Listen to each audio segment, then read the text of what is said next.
We deal with this in our course, which sponsors this fine show. So I can click down here, or more simply, especially for people who've never done this before, go to Layer, New Layer. And I will name this layer Face. Now, width and height, I don't need to adjust that. That is automatically the size of the photo. I could see possibly changing that for certain things, but I'd say for all your work, just leave the width and height alone. In this case, we want a transparency fill. Hit OK. Now, let's make one more layer, because we're going to have to rebuild some of this area. And in this case, you know what? In this case, for this tutorial, I think we're just going to deal with the face, just because we've started so late. And quite simply, the tool works in what you call a two-step process. Okay, so I'll do Option, click, and then Paint. And make sure, I think I have to have sample merge. Let's try it again. Yeah, it's not quite working the way I was hoping. There we go. So on your Mac, it's the Control key. On the I believe it's on PC. It's also the Control key. A two-step process. And let's go try that now. Let's start cleaning up this. Yeah. So I just do Command click wipe, Command click wipe, Command click wipe, Command click wipe, Command click wipe.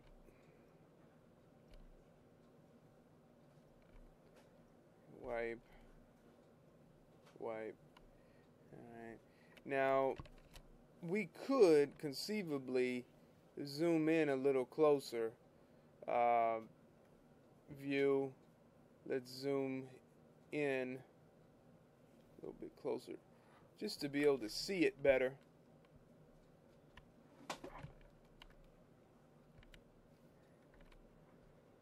Like so.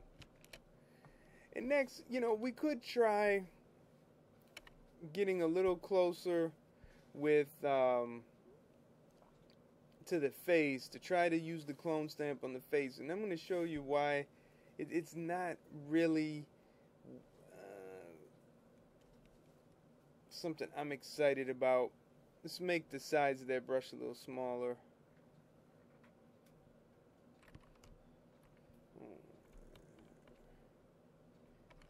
Just that is just not working. Undo. Let's sample right here. I like how it keeps, as opposed to Photoshop, it kind of keeps it locked in. You just kind of end up smearing it around and making it messy. So, I don't like that. So I'll go to undo, undo, undo.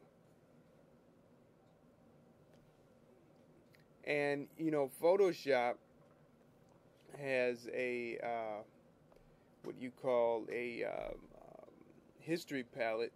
In GIMP, it's called an undo history palette. So I brought that up. I go under Windows, View,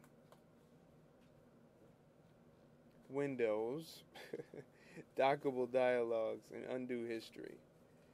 And I just go back here, like so. Yeah, this is how I ended. So just stepping back right to there. So that in a case like this, what we'll do is jump to Layer, New Layer, and we'll call this Noise. Alright. Let's go and show our our layer palette, and I just click this right here and go to the paintbrush tool.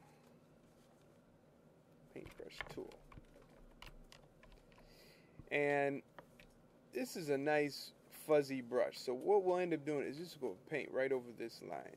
But first, I want to sample the colors. I want to paint with a color that's similar to the color of the forehead.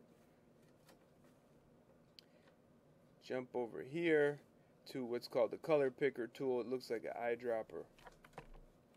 And just click. I'd say, let's try clicking sample. We got to make sure sample merged is checked over here. This little checkbox. And as I'm moving, you'll see the color right over here of this foreground color change. So I got to find something not too dark. Now we'll go to paintbrush tool and just do a nice little paint.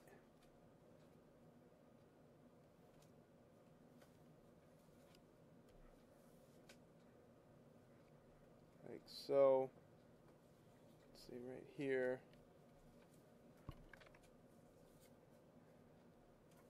And yeah, that looks pretty bad. Let me undo that one. Loop. Loop. Let's leave that cheek alone. Let's do one thing at a time. And we want to add some noise. Noise generator. And what I recommend as far as the noise goes is, you know, something not too strong. So in this case, we'll choose Gaussian, and we'll bring the amount. I think in the tutorial we had it about 19. These are good right here. We'll hit OK. You see, you're looking, hey man, what'd you just do there? Watch this. Filter. Now we'll go to blur. And